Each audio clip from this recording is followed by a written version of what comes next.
This shirt was white at the beginning of this. I'm just red with rage. That's how mad I am right now. It's a heat shirt. We got back. I got the heat shirt. We brought it back. We finally brought it back to heat shirts. Heat shirts, dude.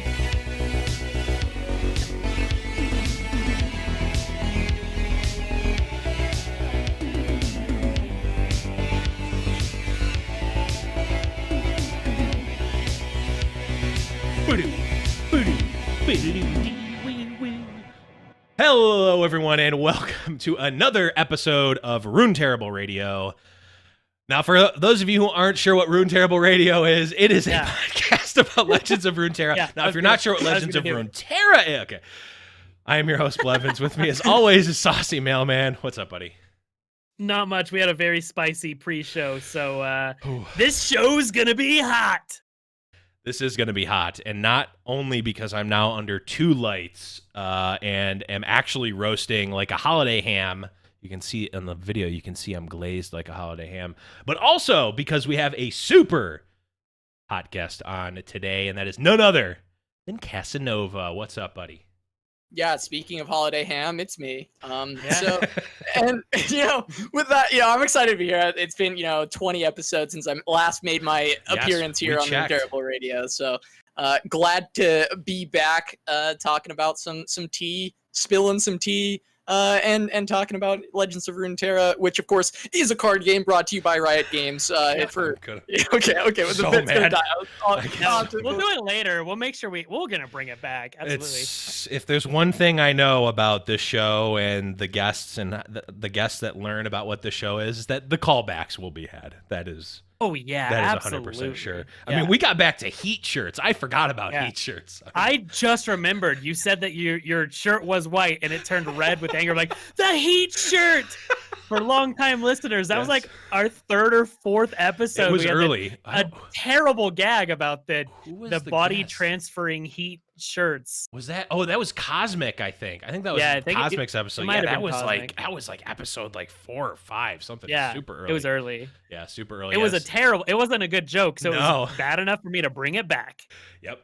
This is, of course, my 100 Thieves heat shirt. Make sure to check it out. Use the promo code RuneTerra. No, there's no that doesn't exist. There's no promo code. We're losers. There's no promo code, and that doesn't exist. But yeah, so a couple things for the agenda today.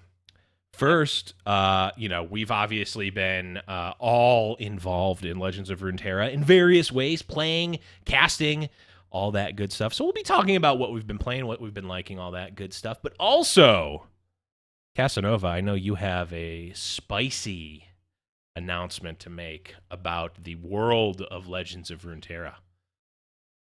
In a world where there's Legends of Runeterra, there is tournaments. There is actually both of these things are here, and combining the two of them, I've been working with GiantSlayer TV to develop a tournament series.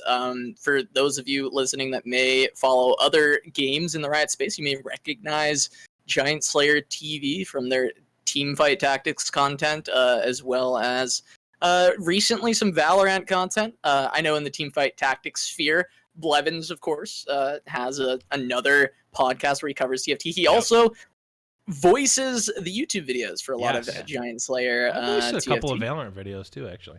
Yeah. Oh shoot! Okay, I didn't even know this. I'm learning things every day. Oh yeah. I comment on the TFT ones all the time. I always watch. Like I haven't been able to play TFT just because lack of time has been completely unreal. But I try to stay up with the meta, and so I'm like, these videos show me popular comps. So if ever someone's like, me on the playground right now, TFT battle, I'm ready to go.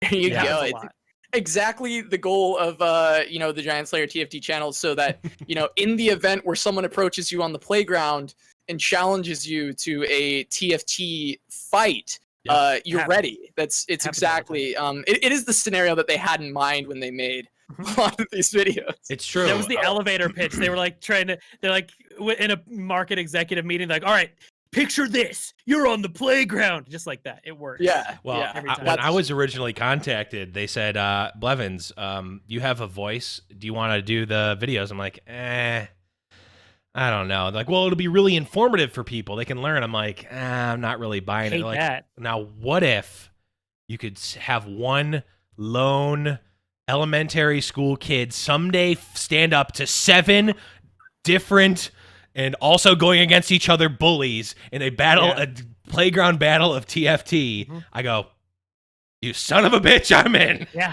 I'm in. Now, I have no interest in educational content or helping anyone that isn't myself, but the thing you just said is amazing. The thing you said was the greatest thing of all time. So yeah, Casanova, do you want to talk about hold on, because we cover some of this before the pre-show. We had to have a secret meeting with Blevins, Casanova, myself to cover some of the things you're not allowed to say publicly, but you should be good to talk about some things, right? Yeah. So I pretty much can talk about, I think, whatever. Blevins, you can check me on anything that is that I can't do. Yeah, like what's the format for it? Oh, so it's like we go ahead and we want to be going with That's not allowed. That's can't not allowed. Can't talk about that. Okay. Actually, you can. But actually, the format we can talk about. So we had a gag set up. It didn't really land. It's a tournament series. Yes. So we're doing Fight Night, actually. So it's going to be called Fight Night Legends. It's, recurring thing that we've seen from GiantSlayer Heroes Hearth before that, where we invite a couple players once a week and they come compete for cash and glory. And at the end of the tournament, the last one remaining, in this case for Fight Night Legends, it'll be top 2 remaining, will play again the next week. They'll be invited back with 6 new competitors trying to take their spot at the top. So we're going to be having 8 players, double elimination, 2 decks, best of 3 with no bans and region lock. So it's exciting. I'm really excited to actually be bringing that to the table here with GiantSlayer, and it's been something that we've been working on for quite a while. I tried to bring in Blevins as early as I can because Blevins has been, casting all these tournaments with me. So I needed someone by my side helping me run these, and finally, we have the very first one planned for June 26th. So I'm so happy to actually finally have it coming out. Hell yeah. And are these going to be, what's the timeline on these? Are they going to be weekly, monthly, yearly, centuryly? Yeah, so they're going to be bi-yearly. Every other year we'll have one. No, it'll be twice a every year. week. Every week. It'll be every Friday. We'll actually have a fight night planned. And every 5th week we'll have something a little extra special, but I'll save that for the actual announcement. I'll save that one. We'll save one thing, Blevins. That's the one thing we'll save. Stay tuned. Yeah. All I'll say about that in terms of the big tournament is the day of reckoning is coming. Yes, it is. Absolutely. I heard that. All I'm saying is you're going to want to come back to this moment, and your mind will be blown when that announcement comes out. That's all I'll say. It's because in the tournament, every deck has to have the card Reckoning in it, right? Yes. Yeah, it is. Well, you for all. Oh, shit! Oh! Well, now you got to change it. Well. Teemo decks only. The day of Chum the Waters is coming. Speaking of callbacks, all we do is callbacks. That might be an episode title. The day of Chum the Waters is coming. Oh God. But yeah, I mean, the cat's out of the bag, and I mean, we've kind of been promoting this on some of the casts that we've done, at least like a light promotion, a dusting here or there, maybe some illusion on some of the casts that we've done and some of the streams that we've done outside. But now it's like it's out there, the official like blog post and write up, and there may be a little promo video. Who knows? Will be coming out soon. So I'll put the link to the GiantSlayer Lor channel, the Twitter channel, in the show notes in the description, so you can check that out. But just search for GiantSlayer Lor on Twitter if you want to go right now. Maybe Casanova can find the link and post it in the chat in the meantime. But definitely check that out. It's going to be fun. It's going to be great. It's going to be high level, and we're really excited to bring some more tournament content, because I mean, it's one thing for the caster. Oh yeah, you can't post links. Oh, mega lol. Did I get wait? banned? How are you not a mod? I'll fix this later. It's one thing for LOR podcasters and tournament casters to be excited about a tournament series, but it's another thing when people are like on a pretty a fair basis, like being like, hey, when are you guys doing more tournaments? Are you casting the next tournament? When's the next tournament? How can we play in more tournaments? So we've definitely heard that across the community, and I think it's very exciting because a lot of you folks out there that are playing these are super hardcore, which for myself, Saucy, and Casanova, having been in the Casanova, you've been at the actual professional level at esports, but Saucy and I have just been at the the GP grinder level and pre-TQ, Pro Tour, all that in Magic. It's really great to see that level of enthusiasm in a new game. So very exciting for us. Yeah, I mean, it's what I've been kind of living for is, our weekend casts and the hype that everyone builds up around it, and just the exponential growth on those casts has been amazing to see, because we just keep getting new people every week that become regulars. Like, it's a lot of faces that I start to recognize week in and week out coming and watching, and then a bunch of new faces every week as well. So just being able to have additional tournament content throughout the week is going to be so amazing, especially because it's a slightly different format instead of the opens. This is built with spectators in mind. We want people to be there for the show, for it to be entertaining, for it to be exciting, bringing all the best players together and duking it out for some nice cash prizes. Yeah, which is sweet. Always nice to have a little cashola at the end of the I don't even know what metaphor I'm going there. It's nice to have a little cashola at the end of the event, for sure. So definitely make sure you guys are following that channel. Saucy did put it in the Twitch channel, in the Twitch chat, but I'll also put it in the description for the episode if you guys are listening in podcast and YouTube world. Yep. Speaking of, if you guys haven't already, make sure you are joining the Runeterrable Radio Discord channel. That is the place to be, discord.me/Runeterrable Radio. Saucy and I effectively live there. I know we have homes of our own, but our second home, or actually probably, to be completely honest, our first home is the Runeterrable Radio Discord. I'm there more than I'm at home. Yeah, same. I'm definitely there more than I'm at work. I mean, if my employer's listening, I definitely am not on Discord. What are you talking about? No idea what you're talking about. I'm not even Blevins. That's someone else. But definitely check that out. I mean, it's just been it's been crazy to see the community growing, and it's the same thing with our Discord community. It's like we're seeing familiar faces, like people who, I mean, I don't know about you, Saucy. I didn't know a lot of these people beforehand. No. And now zero people that are regulars and always coming by the streams and in the Discord, and just it's a really awesome place. So definitely check that out. So I want to talk about this. We have some more tournament news. Ooh. Blevins, you're now a tournament professional, right? You competed. Well, professional has to, win something. I mean, right? I want to hear about it. Let's hear about some of your tournament highlights. Yeah. So, and Casanova, you can fill in some of the details that I'm missing about the event itself, but the Runeterra for Change event put on by Team IQ. Yeah, you're good. Charity event put on last weekend.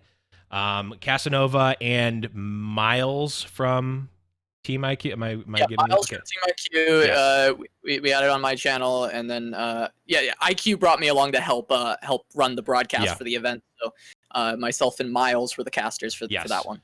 So ran a charity event for Black Lives Matters, and a charity involved in that, and I played it. Know Your Rights Camp. Know Your Rights Camp. Yes. The charity. Yes. So really good charity and a really good event, and really awesome to see the community come around. And I know you guys hit your charity goal pretty quickly. Yes. So just to touch on that quickly before we get into Blevins' experience in the tournament. Yeah, we could skip that part. No one needs to hear No. We definitely are getting back to that one. We're not. Yeah, we're not skipping. We're just chat. Just start spamming. Just start asking about Shark Chariot so we can move on. Yeah. So we had a 3-day goal of $1,000. We made it in the first day. We had some extremely generous donations to kick things off. We ended up over the weekend generating $1,257 for Know Your Rights Camp, which is amazing to see the community come together and support that. We even had a little bit of support from the Runeterra team. Play Runeterra retweeted our event and put it up, and so that was really exciting to see, and just having everyone there supporting the cause and the charity, and a lot of different people coming to play was super cool. The open, including players who don't generally play the game, but they create content in other ways, like yourself and a couple other casters. Just other casters and people who don't generally play in tournaments came and played in it, and so it was so much fun to watch. Yeah, it was definitely it was the type of thing where I had the time and it's for a good cause. I'm like, I'll play it. I'll play on Saturday. So I queued up, and so one thing to note is that I didn't realize that the rules format for deck submission was slightly different than what I'm used to. So it wasn't it was 3 decks, 1 ban, but it wasn't technically region lock. It was card lock across decks. So like if you could use Bilgewater in 2 different decks, but you couldn't use Fizz in 2 different decks. I didn't know that at all beforehand when I submitted the deck, so I just submitted region lock. I probably would have just done it that way anyway, but so I was like, I'm gonna, I've talked about this on the stream. I've talked a big game on the stream about what type of lineup I would bring if I was playing in a tournament. So I went and I did my best Bagels impression and tried to bring 3 aggro lineups. Because I'm like, you know what? It's a strategy. It might not be a good one. It might not be the best one, but it is a strategy. So I brought one of my favorite decks, and I think it kind of exploded across. Like it was already kind of big before this weekend, but I saw it a lot just in the deck list that I was looking at and playing against. The championless Noxus Elusives. Yeah. So I'm like, I'm playing this. I've been playing it on Master Ladder. It's been working well for me. I'm going to bring this deck because it's the one I played the most. So I'm like, okay, that gets rid of Noxus and Ionia. Then I'm like, I want to bring more aggro decks. So I'm like, what can I play? What can I play? And then I came across Scouts. I'm like, oh, awesome. I'll play Scouts. I played Scouts. I got to Master with Scouts. Granted, this was before the Badger Bear nerf, but so I looked up and I actually found Mahome Michelle, who won a Duels of Runeterra EU event, I believe, a few weeks ago. Yeah, I think it was a DOR. I think it was a DOR like 2 or 3 weeks ago, or 2 or 3 DORs ago, rather. So like 3 or 4 weeks ago, whatever. I've lost all track of time. So I'm like, oh, I'll take a look at what his list is. So I took that. I made one important change. I added in a Jaw Hunters because there's no way I was going to queue up a lineup without a Jaw Hunters. That was just never. Required. Yeah, that was a given. Yeah, that was absolutely never going to happen. So, hold on, I was trying to delay for this. Already put it. So I got to play that clip a bunch of times when I was playing it. Side note, it was actually pretty good, by the way. The Jaw Hunters. It card. It in Scouts, it was in there over a Laurent Protégé, so like kind of a similar slot, I guess. It works a little bit differently, obviously, but I'm like, it gives me a little more reach. It gives me, a larger threat for later in the game, and it can trade up potentially. So it was pretty good. And then I also brought an Endure Atrocity deck.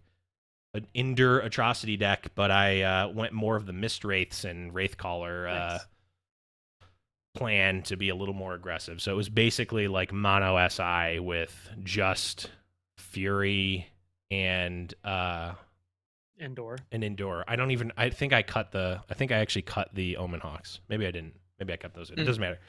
I wanted more aggressive decks. So I queued up 3 aggressive decks. And long story short, I think the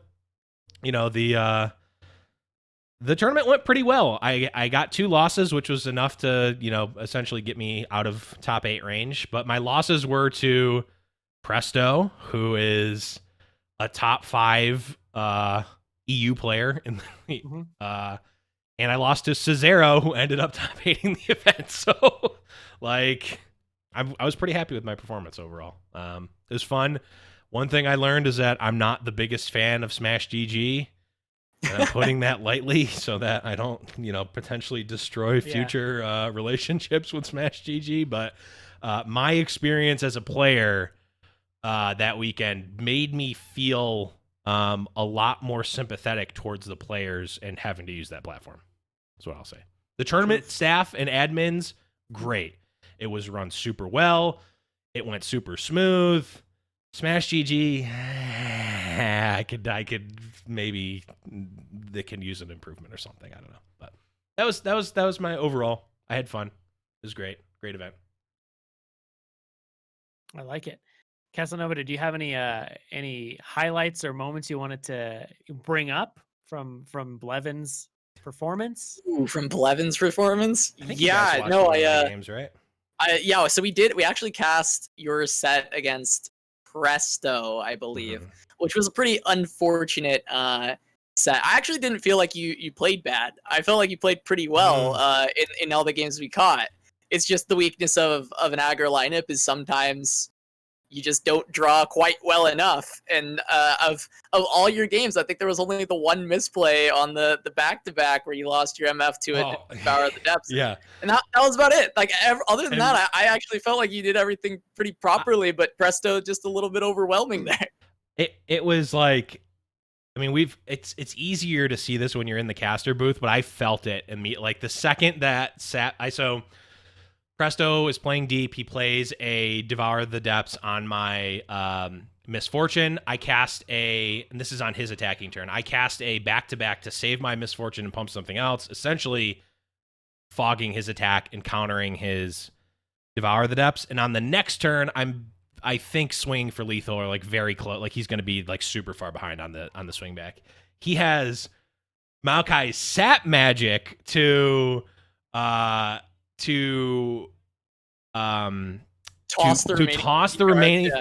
the cards to get him to deep.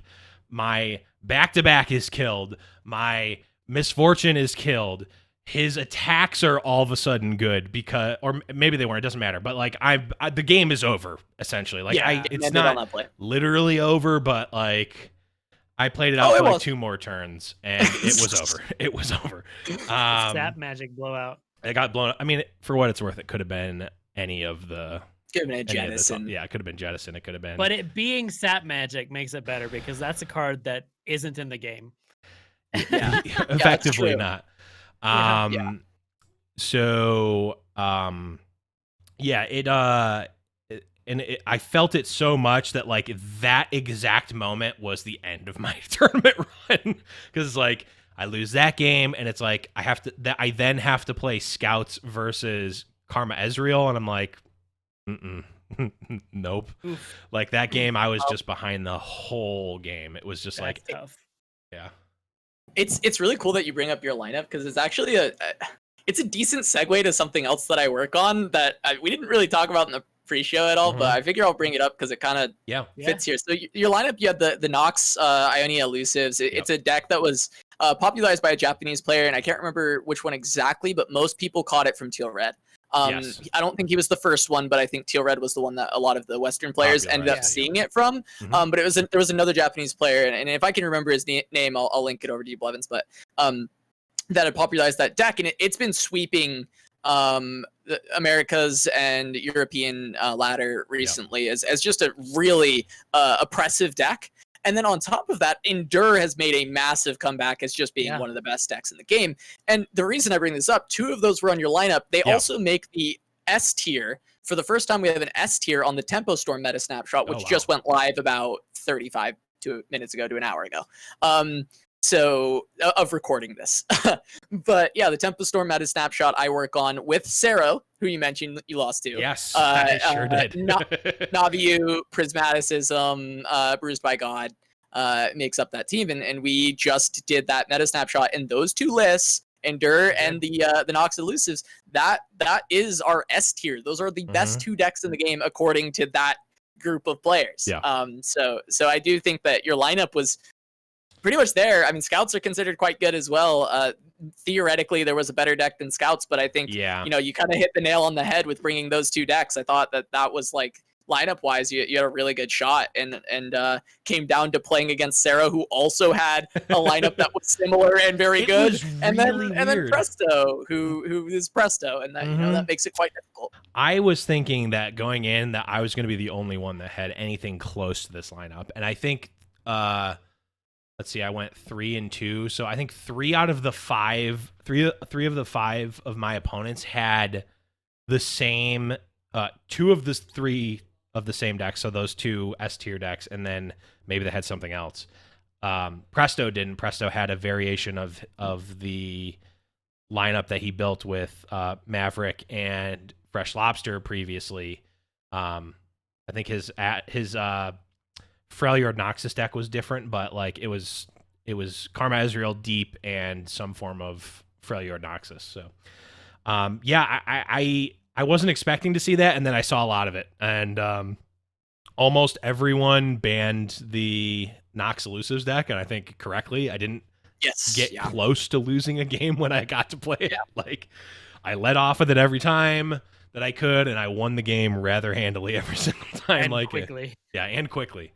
So, and the Scouts deck, the build that I had, I think I would definitely change some things, especially for a tournament format. Like, I would add a little more reaction, probably add some different forms of reaction depending on what I was expecting to see in the tournament.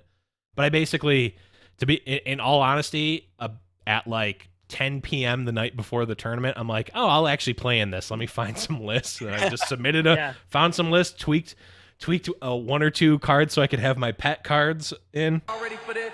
And I ran with it. So it was a lot of fun, and I'm glad I played.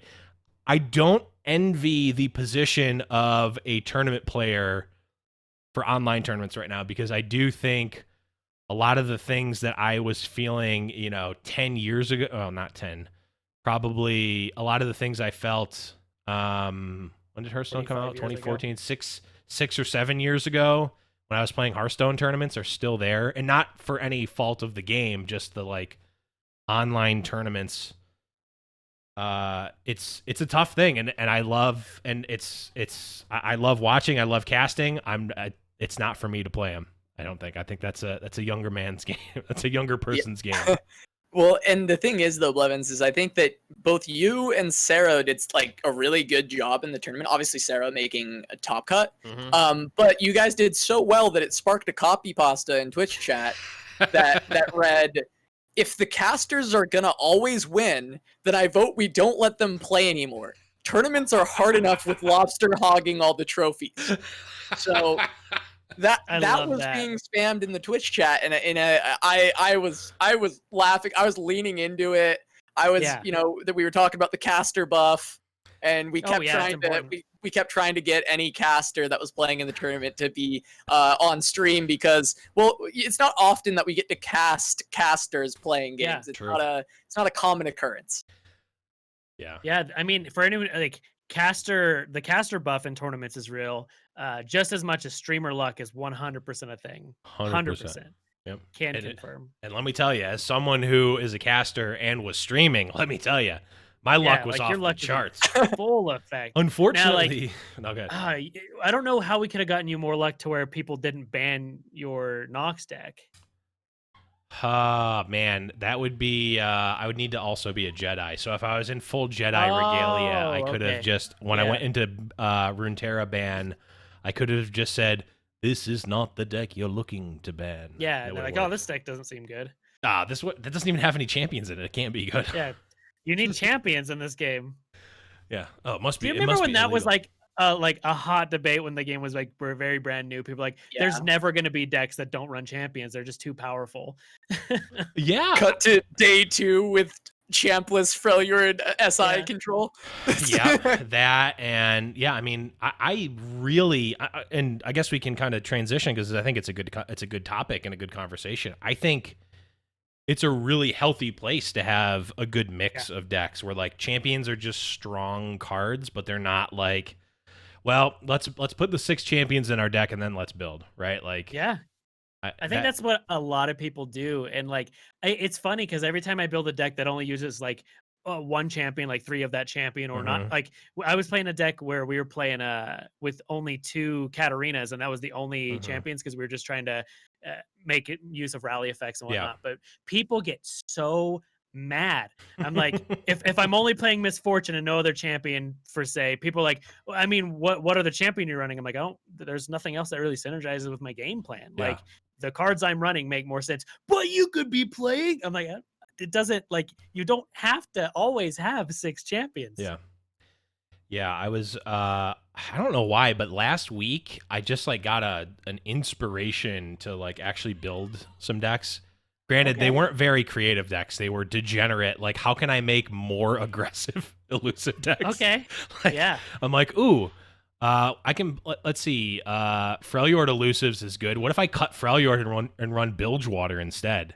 That's still, I don't think it's as good. You're like kind of like, it's a sideways move, but it was interesting. And I was like thinking of cards. I'm like, oh, I could add in, like, why don't I play, or like in the Noxus elusives deck, I'm like, oh, why don't I play Zed? Like, Zed is like super good. It's used in Freljord elusives and all this. I'm like, I could play it. It's not a bad card, right? But it's like, what am I cutting for it? What am I ever cutting? Yeah, like, it's hard to cut. It's really, really hard to cut. And I think, you know, it's a good and a bad thing, because in Magic, you have a deck minimum. You have a deck minimum. So your constructed deck has to be at least 60 cards.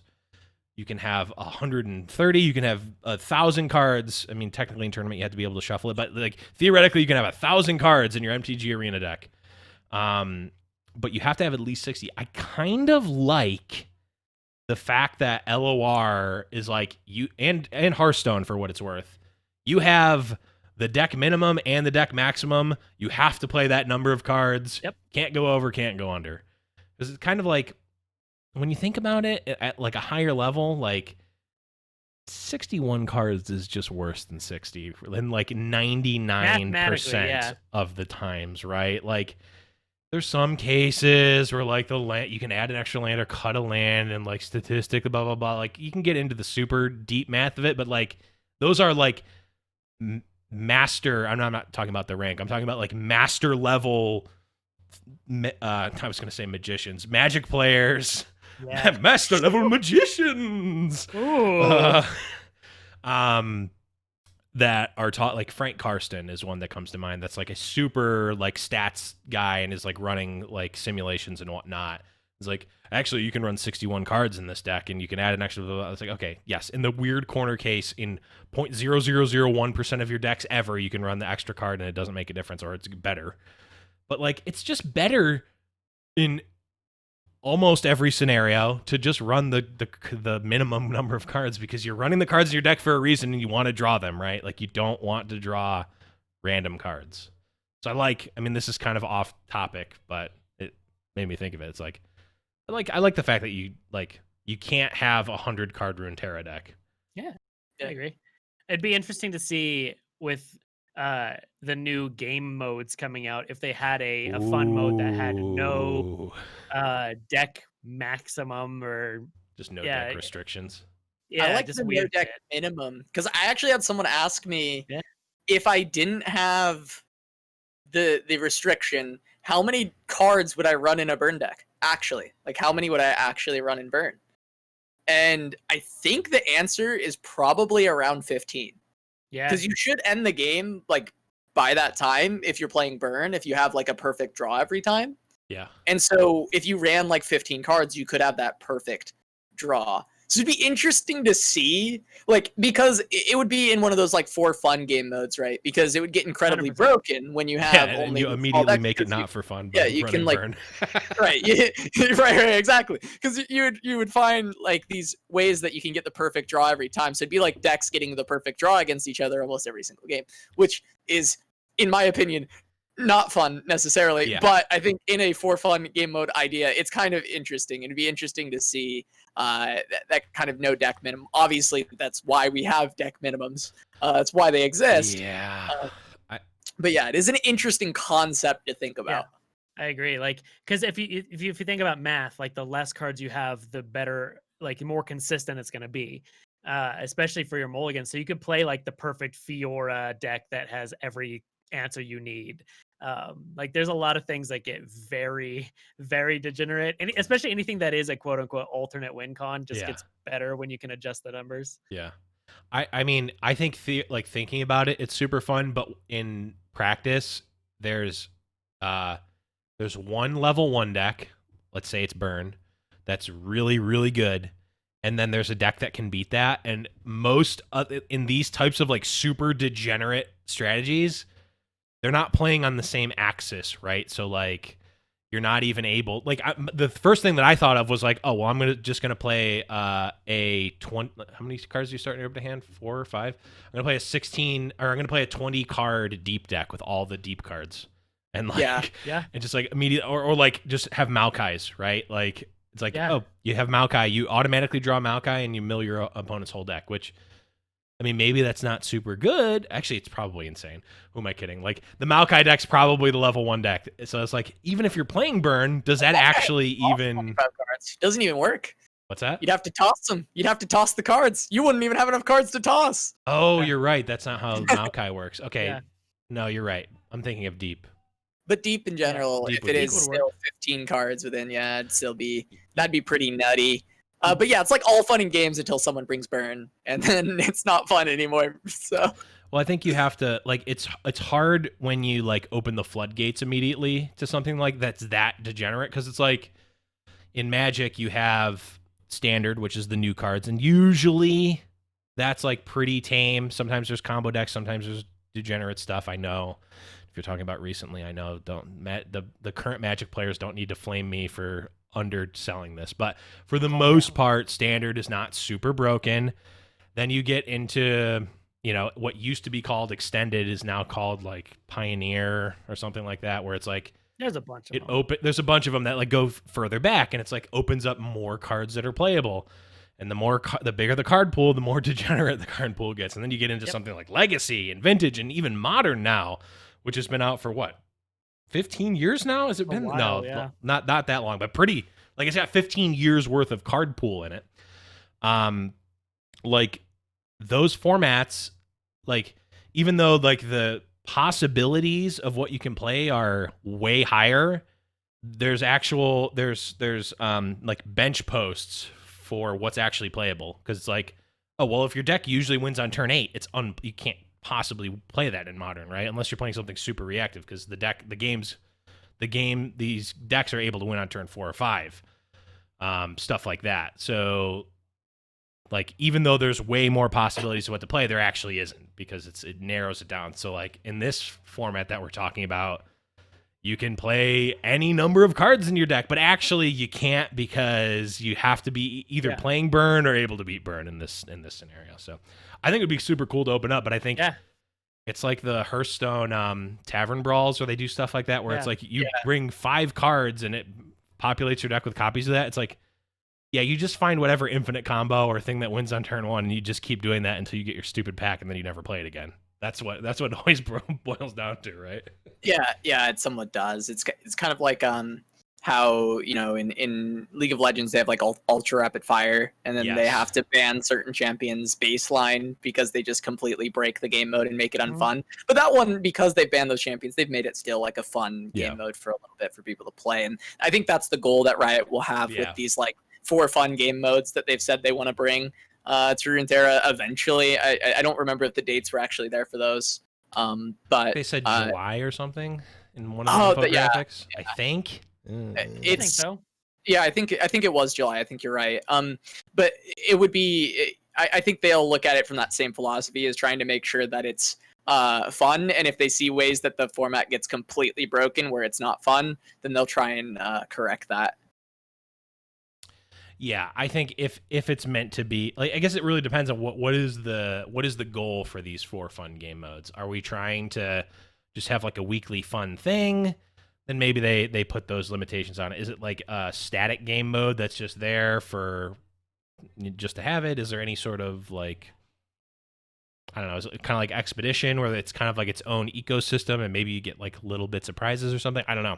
I'm interested to see what they're planning on doing with it, because I think that's going to that's gonna depend. That's gonna vary what they, how they balance Yeah. it. Because like Hearthstone, it's like the Tavern Brawls for a week, and if it's broken, it's like whatever. You're just doing it to get your pack, and then you never play it again. Or like some people play it over and over again because they like it, but they don't really care. It's not like driving revenue. It's not any of these other KPIs that I'm sure Blizzard is looking at all the time. And Riot for what it's worth. And for the lab mode is what we're talking about, where it's like the fun modes. Those are coming out in patch 1.5. So okay. And then coming up. So we have, and then coming up patch 1.4, literally, what is that? Next week? We're on the 1.3 now. Okay, yeah. So yeah. So the next 1.4, we have the Gauntlet Modes, which are going to be a more competitive mode, but with different deck restrictions that are going to last 4 days or something, 3 or 4 days. Something like that. Yeah. I read the .esports article on it. But yeah, that's coming up on patch 1.4, which should be pretty cool. I love the idea of having, I think deck restrictions make you become a better deck builder. It's one of my favorite things. I've always loved, my favorite tournaments have always been ones that have unique deck restrictions on them. So I'm super interested to see how this goes. I mean, I really like, or at least liked Pauper back when I was playing, because like Pauper is only common cards in Magic. Yeah. And actually, with all of the cards that exist in Magic, there's some pretty broken common cards over the years. So it's actually a pretty, it's still actually kind of a degenerate format. But yeah, I'm wondering like what the deck restriction means, right? Like, is it you can only have 2 epics, like that type of thing? Is it you can only use 1 champion or 1 copy of each champion? Or is it like we're going to test out, bring 2 decks for this tournament and no region overlap, like the tournament format? Exactly, like a certain format for a tournament that we're running. Maybe. Very soon. That would be cool if they were doing that. But they say it's competitive, so I'm wondering. That's like somewhat what they said they want the idea for Gauntlet to be, is like testing competitive formats. So I think it's more like that side of it is where they would do some kind of, whether it is the format we're running at GiantSlayer, if it's a different format entirely, it's some kind of format that is, I guess, almost a test of a competitive format that Riot wants to try. Is what I get from the Gauntlets. I mean, I hope that's what they're doing, because I think, as people who are in the tournament organization scene, like that data is super useful. And like, if Reddit is like, oh, well, we hate this format, and it's like, okay, well, maybe we don't do that. Or, maybe Reddit has no idea what they're talking about. Well, right. I guess you mentioned Reddit. If it's a lot of the competitive scene is saying, hey, if Reddit says it, we'll, measure our, we'll take a measured approach. Yeah. Yeah, exactly. But yeah, I'm super excited for that, because I mean, there's prizes, so I mean, I definitely want prizes, but sweet prizes. Want those sweet. And I think they said I feel like I remember them saying something like exclusive prizes, or like, I don't know, maybe not, maybe I'm making that up. But even if it's just like a tournament, like a tournament card back or something, like I mean, I want that. It doesn't matter what it is. It doesn't matter what it is. If it's exclusive, I want it.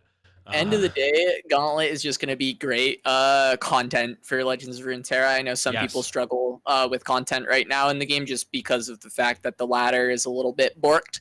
And they're also working on that for patch 1.4. They said they're, with the reset, they've said that there's going to be some improvements. So we'll see.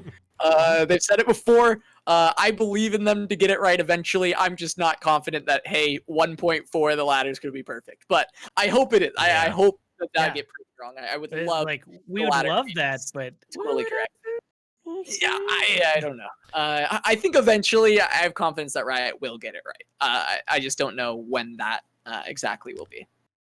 I think it's even more, and I guess we can transition into the ladder topic. It's more like what is the perfect ladder? Like, what does that even mean? And obviously we're talking about master ladder, because at gold rank, silver, I don't remember when it like gets standardized, but it's like 20 for a win, 20 for a loss, cut and dry. Plat. Yeah, at plat. So at master, I mean, It's like, it is completely messed up right now. Like, I know Cosmic, who we talked about before and is a Runeterrable alumni. He got, master in like the first week or first couple of weeks of this season. And he's been in the top 100, like fluctuating and actually going up in rank, even though he literally has not played since he has not played rank since he hit ladder. Yeah.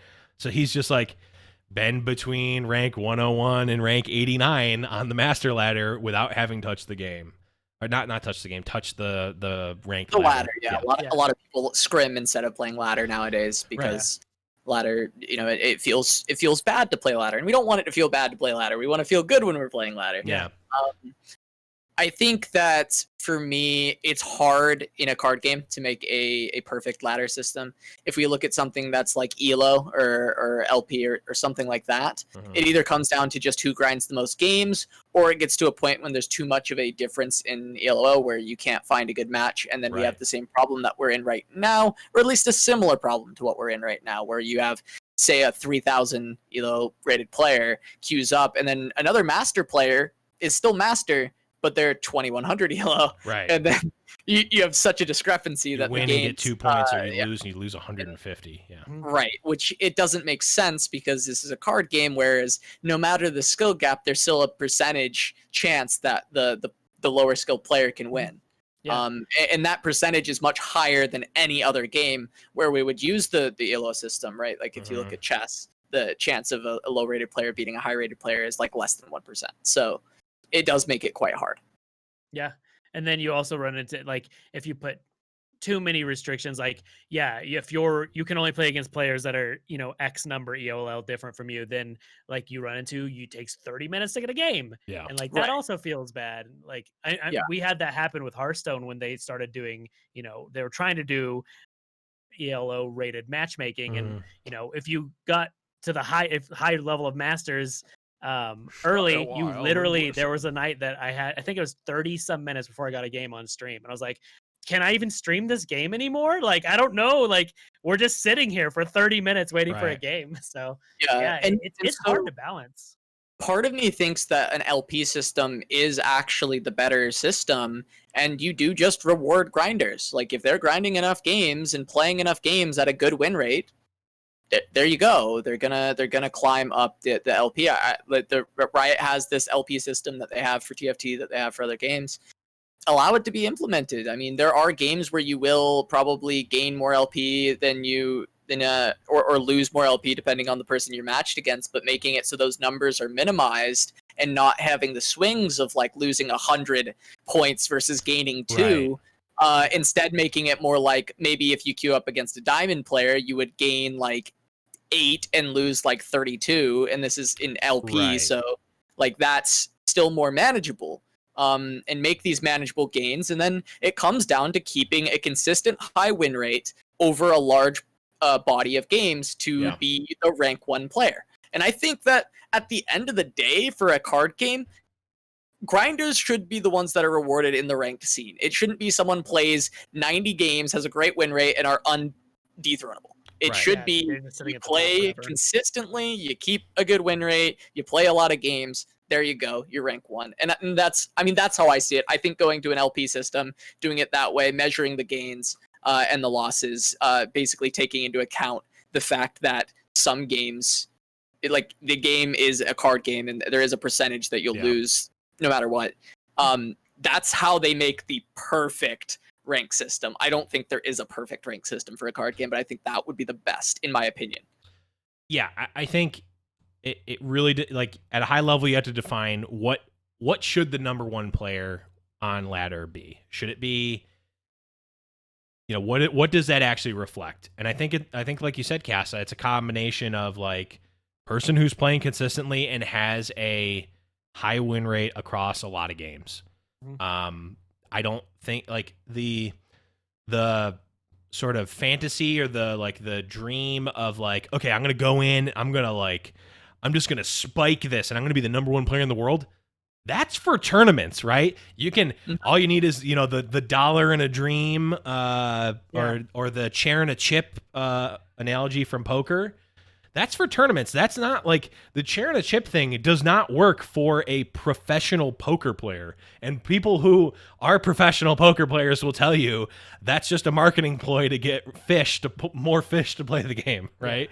Like, it is not for the person whose livelihood is based on doing well in poker. That is for I'm playing in a gigantic tournament where there's a good amount of variance, and I think in the long run, better players are going to win. But also, this nobody named Chris Moneymaker in 2003 can spike a tournament and win $10 million or whatever it was, and that's the dream. That's not realized. That the Legends of Runeterra equivalent of that is not realized on the ladder. The ladder should be the people who are playing every day, who are playing professionally. And like, yeah, that kind of sucks for someone, I'll just say like me, where I'm like, I'm not going to play 18 hours a day and grind the ladder and grind the LP. But I also don't think, even though I want to believe it, I don't think I should be rank 1 on the ladder.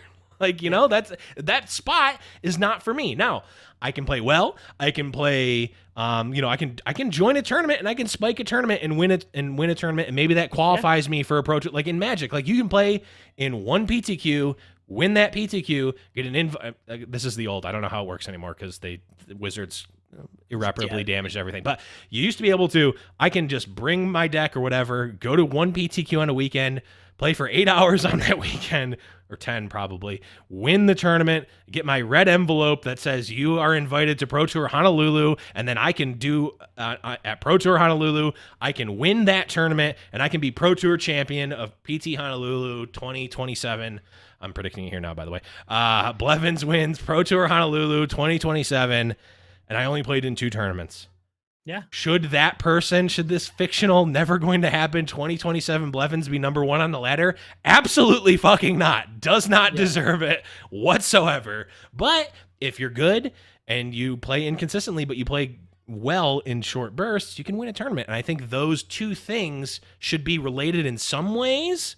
And like, I think there's a lot of overlap in terms of ladder players and tournament players, but number 1 on the ladder is not the inconsistently playing one-shot spike a tournament type of person. So yeah, I agree. And like, even like for the people who are, if you're playing really, really well but you don't have infinite time to play the game, you can still get to masters. Like you can still get up into that. Oh yeah. You still get your master icon that looks worse than gold. I was going to say, which is worse than gold, by the way. Stop playing. You get that, but you still, you can still get there. And I think you just have to be realistic with yourself and just know, like, if I don't have the time to dedicate to this, I'm not going to be in the top, 10 players, but that's fine. That should be okay. Like, I don't know. I feel like people who think I should be able to play this game 5 games a week and be in the top X players is just unrealistic and just stupid. So we shouldn't cater to those people anyways. Yeah, it's like a weird entitlement where it's like I should be able to work my full-time job and then still be, exactly the same as these players who it is their full-time job. Mm-hmm. Like it's a you are weird, reading my blog, Casa. Yeah, it's a weird it's a weird entitlement for that. And I've seen it in every game I've played. It's not a new thing. But it is a weird thing to me. But maybe that's because I've been someone who's been playing games as a full-time job since high school. So I guess maybe I have a weird worldview on it. It's a skewed vision. I think it is definitely like especially because Runeterra has so much overlap with Magic, and like it's designed by Magic pros. Like Ruben Zhu is a multi-time Pro Tour champion, etc., or at least a one-time. I don't know if he won multiple, but it doesn't matter. Very good, at least former professional Magic player. And like that was the reality back then, right? Like there was very few like pro Magic players. Like that's your job, and you like win. You live off of tournament winnings and like content. That was not a reality, really. Or was a reality for very few people in Magic. Like it was always like either you're being supplemented by a 9 to 5 job during the week or whatever, or you know, you are just in a situation where you don't need to like make a livable wage from winning Magic tournaments, because that's just not gonna happen ever. Or you got that Dragon Shield sponsorship. Yeah, but even like I'm thinking like back in the old days, that wasn't even a thing. Like in the 90s, that wasn't. I mean, you were not, even if you won a pro tour, like that was. I mean, after a certain point, it was like enough to make an all right wage. But like even if, you know, it was never like you're living glamorously or whatever. So, and I think that's obviously changed in, you know, the year 2020 and in the past, you know, 4 or 5 years, where it's like, yeah, Twitch is a thing. Content partnerships are a thing, like being a streamer and all of that as like a supplemental to being a tournament player and like living off of tournament winnings and like partnerships and whatnot with teams. Like that's a different world. So I think there's maybe some clash there, or not clash, but like different clash. Sort of, yeah, clash. Yeah, it's a clash. A culture clash. The culture gap. That's where the store of the gap comes from, is from old Magic players and new Legends of Runeterra players. That's how the gap was made. Yeah, and the Gap is a clothing store. Do we want to go into the history of? Yeah, for those of you who aren't sure what the Gap, oh god, yeah, you brought it back. Clothing from the Gap. And do you want to know a piece of clothing that you can get from the Gap? Huh? A heat shirt. Oh my god, the double callback. Oh, also, so. Can I put out the suggestion? Mm-hmm. When you at the end of a season, you know, you get your the little icon. Little medallion. What are they called? Whatever. I don't know what they're actually called. I think you should be able to use whatever the highest one you got and before is. Yes. Because can we all I think we all can agree the gold medallion is better than all the other ones. Easily the best one. And it's also so good. Not only is gold the best one, Master is by far the worst one. Yeah, I don't like Master at all. I almost regret getting Master. Yeah, I had someone like, hey, I hit gold. I don't want to go higher because it looks best. I'm like, I wouldn't. I can't tell anyone in good faith to try to go higher than gold. I'm like, no, gold's where you want to be. Play That's expeditions. The sweet spot. Yeah. Play expeditions. Play normal. Just tank down your rank, play in Unyielding Nautilus, and then play stuff again on ranked. I don't know. You might be able to win in gold. But you concede at the end. You just concede. Oh, okay. When you know you've won, you give them the shin emote and then concede. Yeah, and then say oops. And then just message them in game and just say oops. Okay, Saucy. Misclick. I know you. Yeah, say misclick. You mentioned you wanted to bring something up, a topic up on the stream, on the show that you were talking about on your stream that was debated. Yeah, I do. I have an interesting topic. I don't think we've gotten into this on the show, and I wanted to get your guys' opinion, and I thought this would work really well with Casanova because I want to hear what you think as well. So the topic of, I know we've never heard of the topic of card balance. Have you guys ever heard of card balance before? For those of you who are wondering what card balance is, so cards are the things that we. Okay. So, someone in my chat was complaining about a card. I'm not going to go into the card, saying it needed balanced, and I was arguing that it didn't need to get balanced. And their point was that it needs to get reworked because it felt bad when they played it. So I want to know what stake you guys think Riot should put into balancing cards based purely on emotional response and not necessarily on data. Because I am, like, me personally, I'm a super analytical person. I need data. I like all based complete everything on actual, you know, analytics, statistics, data on cards, and I'll say no, that card is completely fine because it's not in the top X decks. Like its win rate isn't that high, its play rate isn't that high. Yes, it's powerful, but I think it's fine even if it feels bad to lose to. But then there's the thing, like if it does feel too bad to lose to, then players get upset. So how do you guys think they should take emotional response into consideration when balancing cards? It has a place. It's not the main thing. I'm with you where I prefer, you know, the balance to be based on analytical results. Sometimes those can be a bit skewed. I like when they look at tournament as well as a big thing. Personally, as a competitive player, I've always liked when they look at the top level and balance for top level. And then if they have to make a change on something that's maybe weak at top level but incredibly strong at the bottom level, then go ahead, make the change if you need to help the quality of life for players. Which it kind of gets into that psychological thing, right? Where it's like, for these players, it's not fun to play against. Makes you want to quit the game, right? It's not. It's very, very. It's a mechanic that maybe feels unfair. Yeah. And it might be the card you're talking about, but I personally think that right now we have a problem with the pilfer mechanic, because it makes it feel a little bit unfair when a card that should not be anywhere near the opponent deck is now being forced to be played around, but you have to play around 40 cards. 40 new cards have to be played around, or else you might lose off of one random steal. And that doesn't feel good. It doesn't feel skillful. It doesn't feel like it's in the spirit of what Legends of Runeterra is as a game. And therefore, even if the card is not performing at a high level, I think it is unhealthy for the game and does need a change. I agree. So I think it's super interesting that you bring up this topic, because I was literally talking about this exact topic on the TFT show I do, Little Legends podcast, literally yesterday. Okay.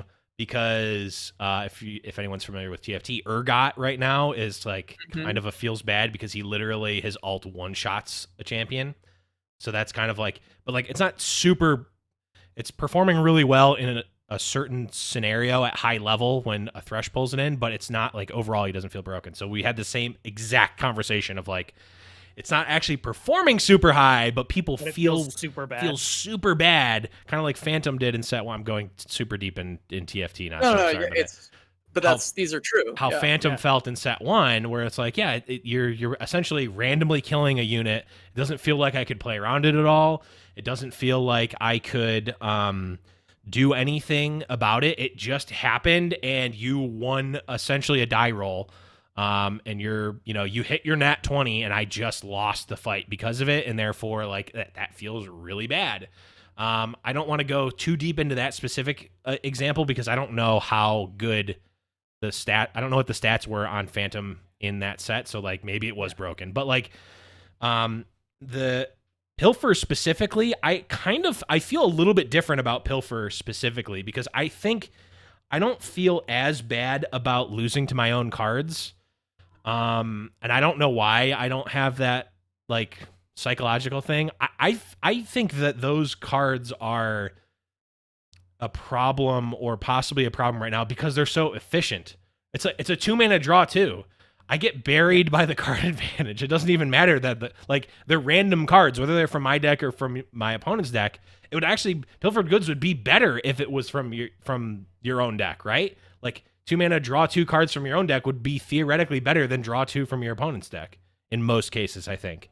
Yeah, I mean, arguably yes, but in the cases of where these decks are played, generally it's like better to take your opponent's cards and have them have to play around a million other things because they have their own answers. But maybe I agree with you that on principle, drawing 2 from your own deck should be better. Like the card would be more broken if it was just a draw 2 at burst speed from your own deck. I think that card's gonna be broken, and like I'm gonna lose to that card probably even more than Pilfer Goods. My thing is like, I'm very mindful, because like I'm in the past, especially when I was a competitive Magic player, I would be like, I don't care at all about the casual. Like I literally don't care what the bronze ELO player does. I don't care what they play. I don't care what's good again. I don't care what they think, because I'm a top level player, and I just care what tournament is.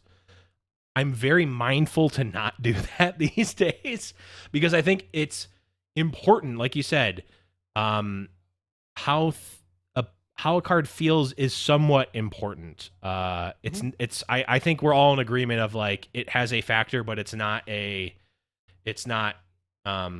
main factor. What I will say is that Mortdog, who is, I don't want to misquote his title, but he's the main guy for TFT. Yeah, the main designer, the head design, whatever. The TFT guy for Riot has said on his streams before, when asked about how they balance, like, do they balance for high level play? Do they balance for this? They balance TFT as if 8 computers were playing TFT, which means the emotional component completely gone, zero emotion. Like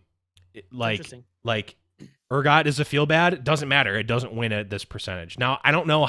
He may have been over exaggerating, or like that's just a general concept, because I think they do obviously factor in how players feel about things. But a thing we talked about yesterday on the TFT podcast was like something like Phantom feels really bad or Urgot, where it's like you just automatically killed one of my units, but something like a giant AoE stun doesn't feel as bad because it's like this big thing, and like I could have positioned differently, even though it's like a huge AoE stun and it stuns like 6 guys. Stunning 6 members of the team is probably better than just killing one.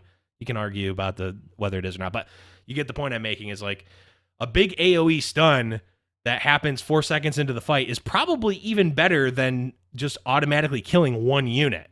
It just feels different because, oh, you killed my carry, man, and I lost the fight because of that. And I think it's way more of like that like results oriented thing, and like it's that psychological bias of like you remember the bad things more than you remember the good things, and they like affect you more, like that sort of thing. And I think if people are cognizant of that, then you can look at the stats and be like, oh, actually, it's not that bad.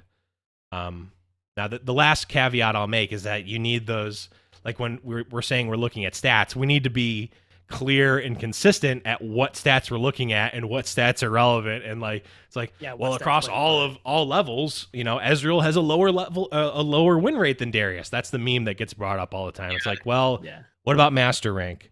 What about in tournaments? What about so you need to be consistent about that. But I don't know, long-winded way of saying I agree with you guys. I think it's super hard in LOR on that front as well, because if you look across all ranks, then harder decks are going to perform worse than easy decks. Right.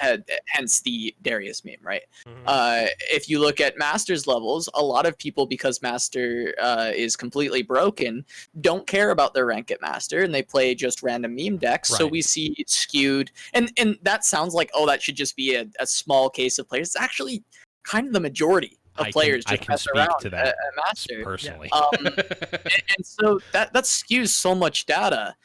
So at the end of the day, for myself, I feel like you have to look at tournament.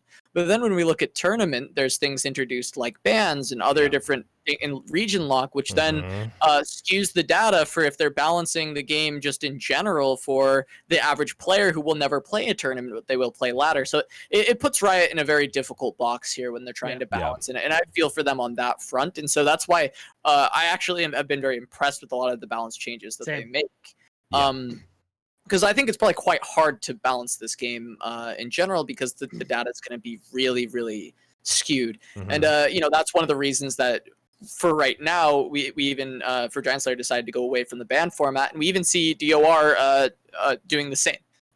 DORs have gone away from the ban format because it does more closely, even with the region lock, does more closely represent your experience that you'll have as any player playing the game Legends of Runeterra. And that's something that, in the future, maybe Riot can implement bans into the game, and then bans are good for tournament. Or maybe we decide that bans were never good for tournament, and it was something that was left over from other games. But end of the day, finding the ways that the balance will work out well, whether that's through tournament or through an actual functioning ladder system, we'll see even better balance changes if already they're doing quite well with this very limited field of information that I feel like they can actually gain. Yeah. The conclusion to because it got into a long-winded debate. It's, I think, one of the most difficult things. I think that there should be some emotional component, but I don't think that should be a reason to balance cards necessarily, because what's difficult is something that I have no issues with. Maybe Blevins has a ton of issues with. So there could be a whole bunch of people that still people that absolutely hate playing against Fizz because they hate the way that it counts as their spells. But we could be like, well, if we're looking at it, Fizz doesn't necessarily see play. It's not, but I don't care. I hate playing against Fizz. I auto concede. We see this a lot with it usually happens with combo decks like Ezreal Karma. Yes. People just absolutely hate playing against Ezreal Karma. And even if Ezreal Karma has like a negative win rate, it's like a 30% win rate, let's say, even when it's not good because everything's countering it, people just hate playing against things like that.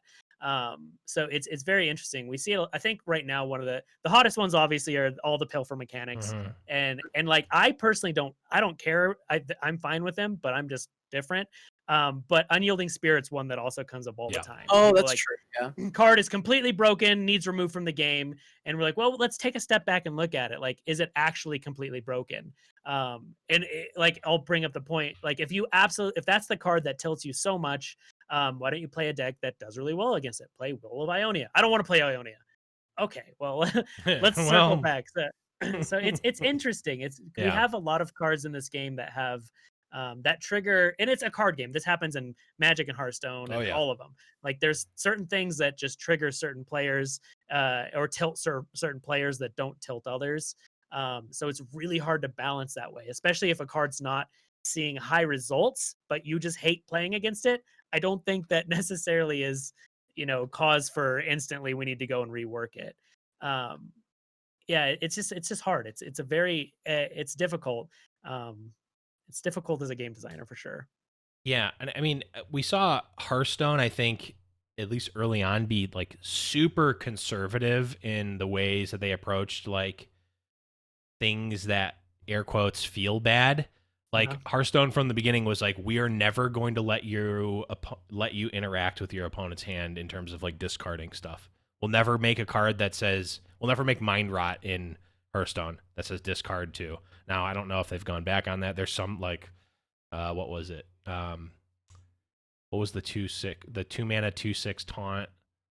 Something rat, Dirty Rat, was that his name? Oh yeah. Dirty Rat doesn't really discard; it puts a card into play, but it like interacts with your opponent's hand. So they've kind of backtracked from that a little bit, but like stuff like counter spells. I mean, we have exactly one counter spell in the game, Deny. It costs 4 mana now, used to cost 3, and that was one of the most hotly debated cards ever. And like that's a common thing in Magic. Discard spells are a common thing in Magic. Those, I think, Hearthstone sort of set the tone, and we have what, the one card that steals a card from your opponent's hand that's not really played. I think that type of thing is how it should feel. Like for the pilfer or not the pilfer, the steal cards, I think pilfered goods. I want to see that effect on like a big thing. Like if it'd be completely reworking Riptide Rex, but if something like Riptide Rex was like 8 mana, and instead of doing damage, it like stole 5 cards from your opponent's deck, I don't think people would be complaining about it as much as the pilfered goods, because like it's so efficient. It's so like, but if you had like an over the top legend card or epic card that was like, it is some crazy effect, like if it was Riptide, that's the first one that came to mind, was Riptide Rex, is like it steals 3 cards from your opponent's deck or something. Like I feel like that would be less complained about, because it wouldn't be like auto include in every single Bilgewater deck because it's just card advantage. It'd be like maybe it'd be strong depending on how many cards it stole or what its stats were or whatever, how much mana it cost. But like an 8 mana do a big thing type of unit is good in certain decks depending on what it does, but it's not like an auto include and just super easy to put in and generates a ton of advantage like pilfered goods does. So yeah, and that's kind of the case with, and that's how like every card game works, is the less mana something is, the more oppressive it has the ability to be. And it's like exponential. It's not exactly even just the more expensive something is, it's harder to just you may not even get to that because burn could just kill you. But like you feel less bad the later the game goes on. And when it's early on, and like that's why so many people hate playing against elusives, for instance. Like if you just die by turn 5, it felt like there wasn't a game there.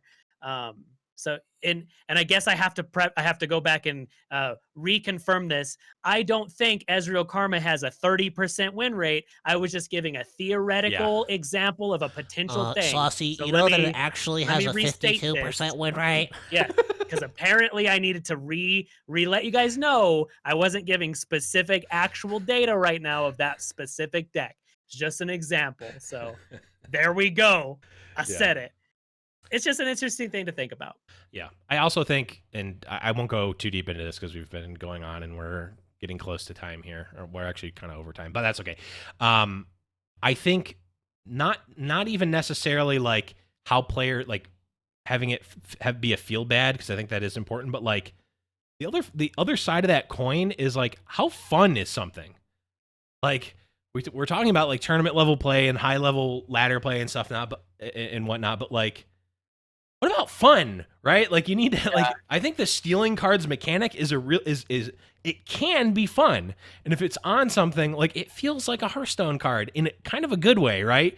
But the problem is when those like Hearthstone cards, the meme, the like treasure trove, like treasure trove's a super fun card and it's super hard to get, right? Like you have to play a 7-mana card that puts treasures in your deck, and then you have to draw a 5-mana card and play it. That feels like the right level, right? Sometimes it's awful, which is great. That's a good thing. That sometimes it's awful. I've never had it be awful, by the way. But no, it's really hard for 5-3 cards to be awful, but it can be. It can be. And that's fun. And if Treasure Trove cost 2 mana, I would be complaining about it. Yeah, but it doesn't. Speed. You're right. Yeah, it should be burst speed 2 mana. I guess one of the problems I see with Pilfer is like people enjoy playing it, and I will say like casting like turns where someone steals the perfect answer to response is hype. Like it's very fun, but I would never want to be the player that it's happening to, because that I know how bad that, especially in a tournament, right? To lose to that draw that just gets stolen. That like happened that to so we bad. saw that happen to Lobster specifically. I know, like, we've seen it a few times. But the thing is like, I also hate to be the player that loses, period.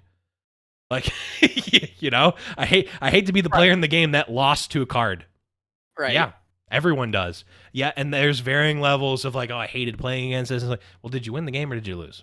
I think at some point, like, we don't need to think about it that much. Like, people don't like losing, and some people, and I've seen this over the years, especially card game people who play card games and don't really think that deeply into like the like statistics and all that stuff. Like we talked this a little bit with Lobster last week about this, is like playing poker really set my mind straight in terms of RNG, because like you deaden yourself to it.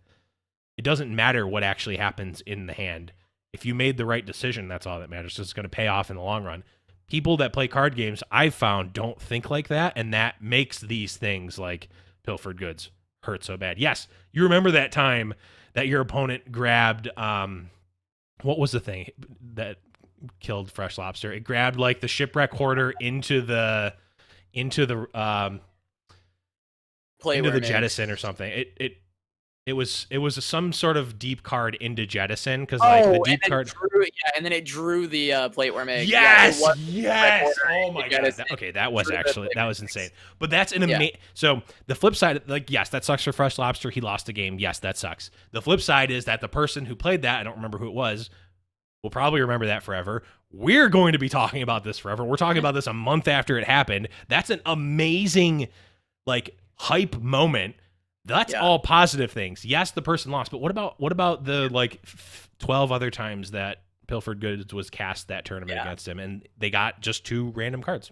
I like some of the ideas of like having the cards that you steal be like revealed or something, where it allows you to play around them. I think that's like a cool idea, because you're getting card advantage at a very cheap premium, and then you trade it by giving your opponent some information. To me, that seems pretty fair, right? Like that's a reasonable nerf to Pilfered Goods. Like that, to me, I would be happy with that. And suddenly the player has the knowledge that, okay, I need to play around this. It doesn't change the fact that they might get screwed, but they can at least try and mitigate that loss. Like they can try and play around the fact that this thing has been stolen. I think that would be an improvement. And I think it would make it less harmful to you emotionally to play against the card, while also still creating for exciting moments where it's played on the turn they need the card and they pull the answer off the top, and that's exciting. And that's still, I think that's still reasonable. Yeah. I think there are a number of ways that they could adjust cards like Pilfered Goods that would be good, is what I'll leave it at. Yeah. It probably should have nerf too, but you know, Yeah. we'll figure it out. Until So, Riot I think- pays me I to think be it- a game designer, I'm not going to. I try to agree. be- It should show you their entire deck list, and you get to pick which cards you want. I agree with you guys. Yes. Ooh, and it should be at really good super idea. burst speed, which means you get to play Yeah. it the turn. You get to play it for free the turn before you draw it. It actually stops their burst speed cards and Ooh. freezes their effect. Yeah. So you can respond to that with Pilfered Goods, and it shows you the entire deck list. You pick whatever 2 cards you want. I Ooh. think that would be And a it can fair also change for the it can card. also target things on the board and on the stack as well Yeah, let it steal Yeah, champions. Too. Sure, why not? It can steal champions from their it can- collection. It can steal from the board. I like that too. Like it you takes can them take out of their trash. collection and adds them to yours. Yeah, and it adds just to your dusts. collection. It disenchants them if you already have additional ones. Yeah, exactly. I think that's a fair change to the card. Yeah, no, I agree. And Nautilus should get overwhelmed. So anything else we have to talk about at the end of the show? No, I think Nautilus getting overwhelmed is probably where we should end before Twitch chat burns the show down. Casa, thank you so much for coming on. Always a pleasure to have you. I know you already plugged the GiantSlayer stuff, but go ahead and plug all that again, the deets, and where people can find you on the internet. Yeah, guys, please check out Fight Night Legends starting Friday, June 26th, our weekly tournament over on GiantSlayer TV on Twitch and GiantSlayer TFT on, or Nope. not TFT, LOR. geez, GiantSlayer LOR. I'm so used to that plug. I did that plug for a year. Oh my God. All right, we've moved on. GiantSlayer LOR on Twitter. Yep. And if you want to check me out and all of my slips, you can find me on Casanova Hots on Twitch and Twitter. But yeah, thank you so much for having me on, Blevins. I appreciate it. And you can catch Blevins' face as my co-caster for all the GiantSlayer action coming up. So Can't wait. Saucy, where can people find your beautiful bearded face on the internet? Yeah, you can just find me. Saucymailman.com is my website. You can find me on Twitter, Twitch, or on Discord, where, like Blevin said, I'm literally there all day long because that's what I do with my life. It is the place to be. Yes. Discord.me/Runeterrable Radio. Make sure, if you haven't already, join there. We're also, of course, on all the places that you can find podcasts. If you're listening to this on YouTube, we're on YouTube as well. iTunes, Spotify, all that good stuff. Just search for Runeterrable Radio. We're everywhere. Everywhere at once. Everywhere, all at once. And you can find me on Twitter at @the_Blevins. I also have, so I converted one of my old Twitter channels or Twitter pages that I was using for like just general stuff is now specifically Legends of Runeterra focused, and it's following a bunch of LOR people. It's going to be retweeting stuff in the LOR scene. It's at LOR Esports.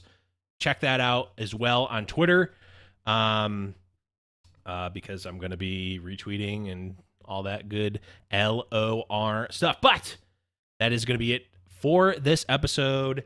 Thank you, everyone, for watching and listening. Again, check out all those awesome links that we talked about. But for Casanova, for Saucy Mailman, I am Blevins, and we will catch you next week, where we'll be talking about more Legends of Runeterra, including the new patch and all of the new stuff. It's going to be great.